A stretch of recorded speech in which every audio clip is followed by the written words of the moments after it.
గోవధను ఎందుకు నిషేధించాలి?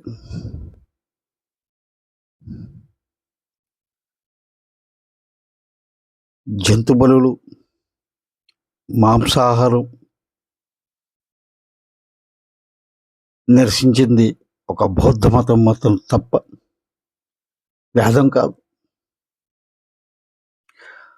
సనాతన భారతీయ ధర్మం కూడా కాదు. బ్రాహ్మణ కులం కాదు. జంతు బలులు నిషేధించిన బౌద్ధులు పాములు, కప్పలు, కుక్కలు, పిల్లలతో సహా హాయిగా తింటున్నారు. బౌద్ధ మతం కారణంగా యజ్ఞయాగాదులతో జంతు బలులను నిలిపివేసి మాంసాహారాన్ని విసర్జించిన బ్రాహ్మణులనే మాంసాహార నిషేధానికి కారకులుగా విమర్శిస్తున్నారు, విమర్శించడం జరుగుతుంది. ఇది కువిమర్శ. గోవధ నిషేధంపై మధ్యన ప్రతి ఒక్కళ్ళు చర్చలు చేస్తున్నారు. గోవధ చాలా కాలం క్రితం మాత్రమే నిషేధించబడింది. అయినా గోవులు నిరాటంగా వధించబడుతూనే ఉన్నాయి.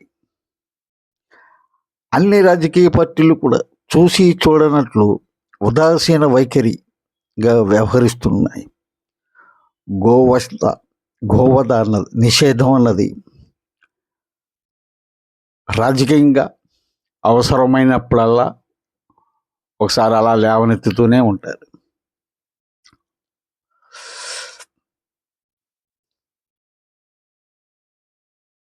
రాజకీయ లక్ష్యాలతో కొందరు చేస్తున్నారు, ఆరోపణలు ఉంటున్నాయి.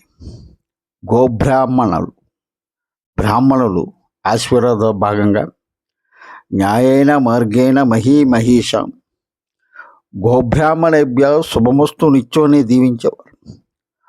గోబ్రాహ్మణేభ్య శుభమస్తు నిత్యం అన్నవారు బ్రాహ్మణులే కాబట్టి బ్రాహ్మణులపై కోపం ఆవుల మీద చూపడం మొదలుపెట్టారు.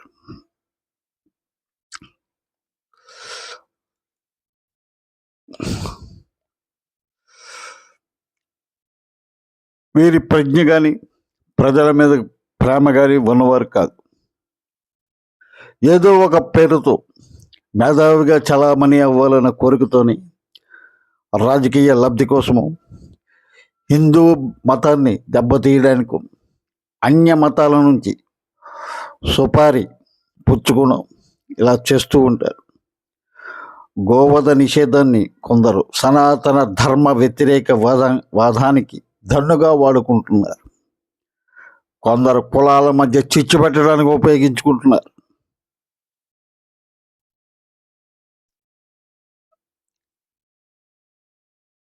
గోబ్రాహ్మణేభ్య శుభమస్తు నిత్యం అనడంలో అర్థం ఏమిటంటే, ఆ అర్థం గురించి కూడా ఎవరికే పెద్ద పట్టించుకోరు. అసలు అర్థం ఏమిటంటే, గోవులు సంపద సమృద్ధికి చిహ్నం. బ్రాహ్మణులు సమాజానికి మంచి చెడులు, వేదాలు, పురాణ ఇతిహాసాలు, ఆచారాలు, సాంప్రదాయాలు చెప్పడానికి, యజ్ఞ యాగాది సత్కర్మలు ఆచరింపజేయడానికి అవసరం. గోవులంటే తెల్లవులే కాదు, నల్లని గేదెలు కూడా. ఇందులో ముఖ్యంగా గోవుకు అత్యంత ప్రధానమైనది మరియు పవిత్రమైనది కూడా. తల్లి పాలు లేని పిల్లలకు ఆవు పాలు పోస్తూ ఉంటారు. మీకు అందరికీ సర్వసాధారణ, అందరికీ తెలిసిన విషయం అది. అలాగే గోమూత్రము అనేక ఔషధ గుణాలు కలిగి ఉందని శాస్త్రీయంగా కూడా పలువురు రుజువు చేశారు. మానవులకు హాని చేసే క్రిమి కీటకాదులు గృహంలోకి ప్రవేశించకుండా మన పూర్వీకులు ఆవు పేడతో ఇల్లు అలికేవారు. వ్యవసాయ పనులకు కూడా ఆవును ఉపయోగిస్తూ ఉన్నారు. ముఖ్యంగా అతి ముఖ్యంగా తల్లి పాలు లేని పిల్లలకు ఆవు పాలు పోయడం వల్ల ఆవుకి తల్లి స్థానం కల్పించడం భారతీయ సంస్కారానికి ప్రతీకగా భావించాలి. అలాగే ఆవు పాలు, ఆవు నెయ్యిలో కూడా ఆరోగ్యానికి హాని చేసే కొలెస్ట్రాల్ ఉండదని పరిశోధనలో కూడా రుజువయ్యింది.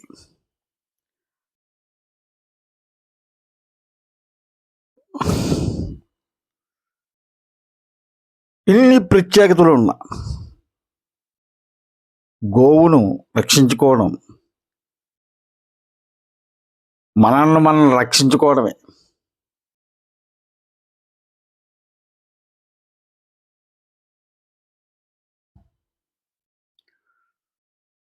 మనల్ని మనం రక్షించుకుంటున్నాం అంతే. మరొక కారణం కూడా మనం భావించవచ్చు. ఆవులను గేదెలను ఎందుకు చంపకూడదంటే మొదటి నుండి కూడా మానవుల ముఖ్య ఆహారం పాడి, పంట, మాంసం. ఈ మూడింటిని మనకి అందించగలిగేది ఒక పశుజాతి. అందులో ఆవు ముఖ్యం. ఒక కోడిని, ఫర్ ఎగ్జాంపుల్, ఒక కోడి ఉంది, 3 సంవత్సరాలు మేపిన 1 కిలో కన్నా ఎక్కువ మాంసం రాదు. ఒక గొర్రెను, ఒక మేకను 3 సంవత్సరాలు పెంచితే ఒక 7-8 కేజీలు, లేకపోతే ఒక 9-10 కేజీలు మాంసం ఇస్తుంది. ఒక కోడి దూడను 3 సంవత్సరాలు మేపితే 400 కేజీల మాంసం, అంటే 450 ఆ రేంజ్లో ఇవ్వగలుగుతుంది. అంటే మాంసపు ఉత్పత్తికి పశువులు ఎంత ముఖ్యమో అర్థం చేసుకోవచ్చు. మరి పశువుల్లో ఆడవారికే ప్రాముఖ్యత ఎందుకో ఆలోచిద్దాం. ఇది అలా ఆలోచిస్తే 100 ఆవులు ఒక గిత్త ఉన్న 100 ఆవులకి ఏడాదికి 100 దూడలు జన్మిస్తాయి. అదే 100 గిత్తలు ఒక ఆవు ఉందంటే ఏడాదికి 1 దూడ మాత్రమే పుడుతుంది, జన్మిస్తుంది. గేదెలు, దున్నపోతుల విషయంలోనూ అంతే. మనం మన పరిసర గ్రామాలకు వెళ్ళి గ్రామాల్లో ఒకసారి గమనిస్తే వ్యవసాయదారులు కూడా గ్రామంలోని గిత్తలన్నిటికీ సంతానోత్పత్తికి సామర్థ్యాన్ని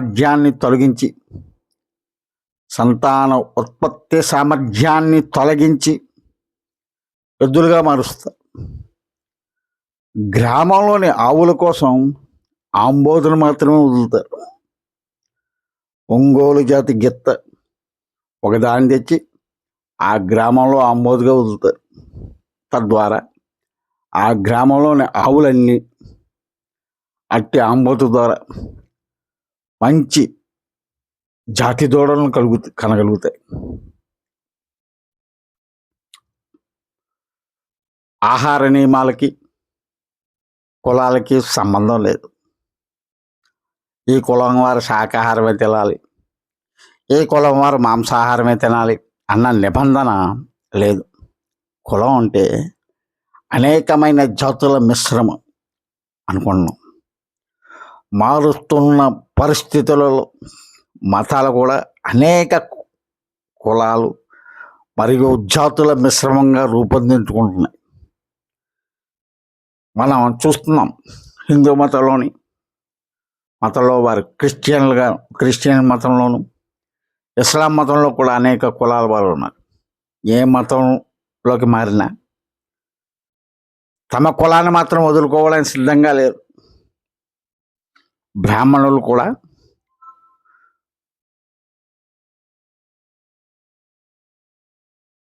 ఇతర కులాల నుంచి బ్రాహ్మణ వృత్తిని ఎంచుకోవడం ద్వారా బ్రాహ్మణ కులం ఏర్పడింది తప్ప భూమితోటే బ్రాహ్మణ కులం కానీ మరి ఏ ఇతర కులాలు కానీ ఆవిర్భవించలేదని నా ఒక వ్యక్తిగతమైన అభిప్రాయం. మానవులంతా మొదటగా వచ్చి మాంసం పిక్కు తిన్న ఆది మానవులే కదా. వారి నుంచే కాలాంతరంగా అనేక కులాలు ఏర్పడ్డాయి. బ్రాహ్మణ వృత్తులు అవలంబించే వారి బ్రాహ్మణులు, ఇతర వృత్తుల ద్వారా జీవనం కొనసాగిస్తున్న వాళ్ళు బ్రాహ్మణులు ఎలా అవుతారు? బ్రాహ్మణ వృత్తి ధర్మంగా మాంసాహారం ముట్టకుండా మనస్సు ప్రశాంతంగా పవిత్రంగా ఉంచుకోవలసిన ఆవశ్యకత ఉంది. కులాలు మానవ సమూహాల రూపాంతరాలే. అలాగే మతాలు. నేను మనసు మార్చుకుంటే చాలు, నా మతం మారిపోతుంది. నేను ఈరోజు హిందూ, రేపు క్రిస్టియన్, ఎల్లుండి ముస్లిం, మరి మరో రోజుకు మరో మతస్థుడిగా మారే అవకాశం ఉంది. మతాల పుట్టక ముందు కులాల పరివర్తన కూడా అలాగే ఉండొచ్చు. పుట్టుకతోనే కులం అంటే కట్టేవాళ్ళు దౌర్భాగ్యం ప్రస్తుతం నెలకొంది.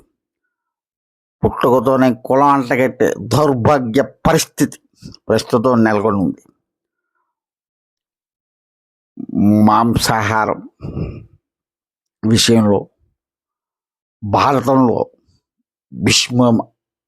భీష్ముడు ధర్మరాజుల సంభాషణ ఒక్కసారి మనం గమనిస్తే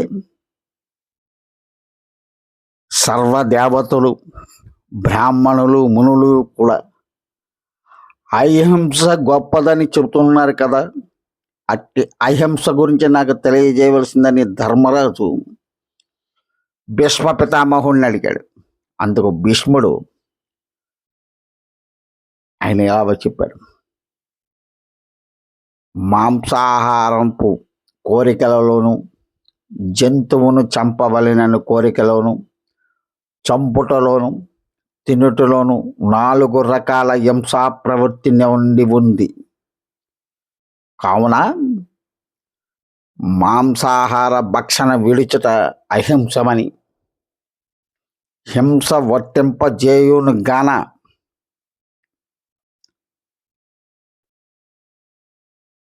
కడుగుడి మాంసభక్షణము దళప అని చెప్తాడు. పితృ శ్రాద్ధ కర్మలు ముఖ్యంగా మాంసాహారంతో చేయాలని చెప్తారు కదా. వధించకుండా మాంసం ఎలా లభిస్తుంది అని ధర్మరాజు అడిగినప్పుడు పితృకర్మ యజ్ఞాలలోనూ వ్యాధ విదితమైన హింసకు చోటు లేదు. కానీ రుచి కొరకు మాంసభక్షణ చేయడం పాపం. మాంసభక్షణ మణివేట 100 యాగాలు చేసిన ఫలాన్ని ఇస్తుంది. వాని యందు సర్వభూతాలు హితంగా ఉంటాయి. క్షత్రియులకు మాత్రం వేటను, మాంసభక్ష్యాన్ని అగస్త్యుడు పాపరాహిత్యంగా చేశాడు. మాంసాహారులు కూడా ఆషాఢ మాసం నుండి చాతుర్మాసాలు మాంసాహారం భుజించకుండా ఉండడం వలన ఆరోగ్యాలు రెండూ సిద్ధిస్తాయి అని భీష్మ పితామహుడు చెప్పాడు. ధర్మరాజు మరలా ప్రశ్నించాడు. మాంసముల యొక్క రుచి మరిగిన వానికి మన మానవశమే అట్లుగాకయు శృంగారస్తునికి బలం కలిగిస్తుంది. జబ్బు పడిన వ్యక్తికి మాంసాహారం వల్ల త్వరగా కోలుకుంటారు. గాయాలు త్వరగా మానుటకు సహాయపడుతుంది. మంచి రుచి కలిగి ఉంటుంది. అలాంటి లక్షణాలు శాకాహారం ముందు లేవు కదా. అలాంటప్పుడు మాంస భక్షణము మానుట సఖ్యమా అని అన్నప్పుడు అందుకు మన భీష్మ పితామహుడు చెప్తాడు, దయను మించిన ధర్మం లేదు. దయను మించిన ధర్మం లేదు. నీవు సర్వభూతాలకు హితంగా ప్రవర్తిస్తే అవి నీకు హితంగా ప్రవర్తిస్తాయి.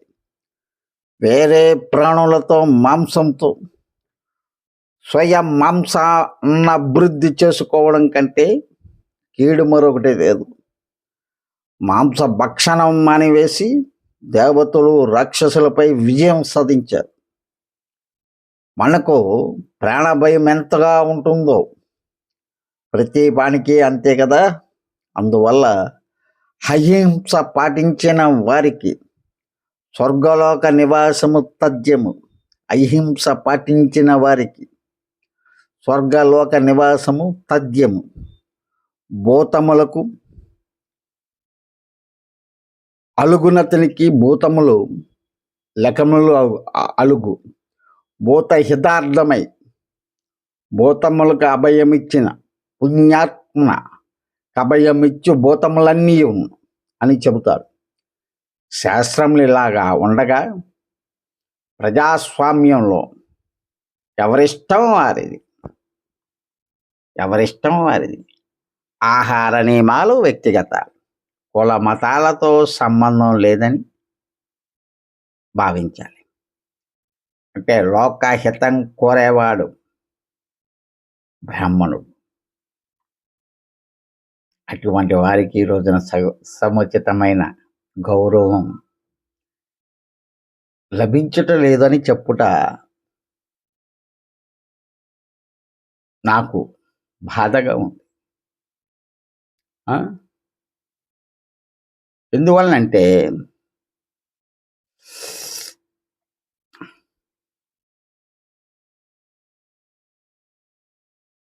స్వస్తి ప్రజా పరిపాలయంతాం న్యాయేన మార్గేణ మహీమహీష గోబ్రాహ్మణేభ్య శుభమస్తు నిత్యం లోక సమస్త సుఖినో భవంతు అని కోరేవాడు బ్రాహ్మణుడు. అంటే అది గోవుల్ని ఆదరించండి. గోవధ నిషేధానికి ప్రతి ఒక్కరూ కూడా కృషి చేయవలసిన ఆవశ్యకత ఉందని నా అభిప్రాయం. నా అభిప్రాయంతో ఏకీభవించేవారు ఒక లైక్ చేయండి. అదేవిధంగా మన ఛానల్ని సబ్స్క్రైబ్ చేసుకోమని కోరుకుంటూ సెలవు తీసుకుంటున్నాను. జై గురుదత్త, శ్రీ గురుదత్త, వందే దత్తం జగద్గురు.